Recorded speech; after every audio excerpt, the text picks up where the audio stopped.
Ako nga pala si Francis. Isa akong ordinaryong estudyante. Simple lang ang buhay ko. Bahay, school, minsan gimmick kasama ang mga tropa. Pero dumating yung moment na nag-iba ang lahat. Parang plot twist sa buhay ko. At ito ang aking kwento.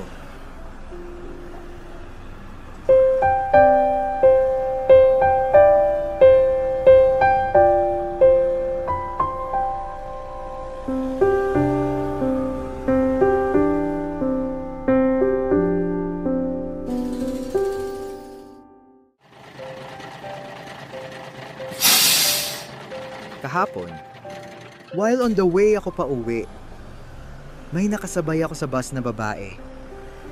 Not actually nakasabay kasi mas nauna akong sumakay sa kanya and she's around Espanya yata sumakay.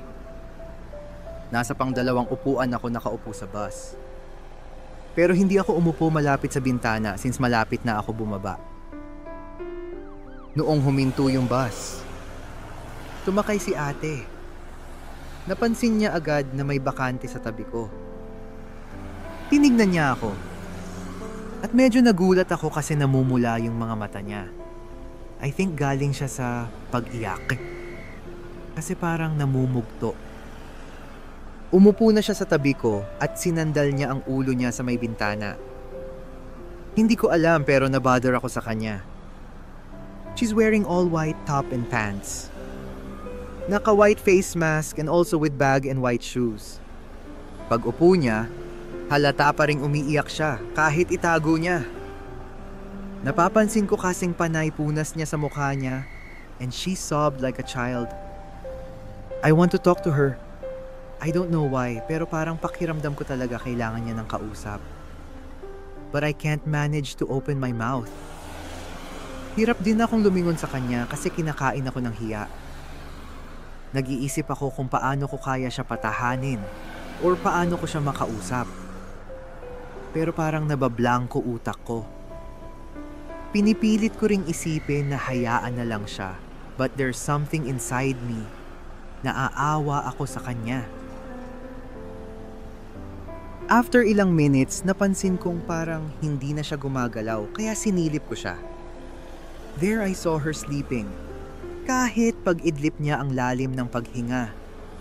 Nakita ko rin na namumugto yung mata niya at may mga luha pa sa gilid. I guess she's really stressed about something. Medyo matagal akong nakatitig sa kanya at para na akong tanga. I can't help it. Naaawa ako sa kanya out of nowhere. Malapit na akong bumaba, biglang gumalaw siya. Akala ko nagising yun pala nagbago lang ng pwesto. Napansin ko yung ID na nakasabit at doon ko nalaman ang pangalan niya. Naka-open din yung bag niya. Kitang-kita ko kung gaano kagulo. Nakalitaw rin yung wallet, phone, power bank at iba pang laman ng bag niya. Since malapit na ako bumaba, I want to wake her up. Kasi sasabihin ko sana na naka-open yung bag niya pero hindi ko magawa. Mukhang ang sarap ng tulog eh.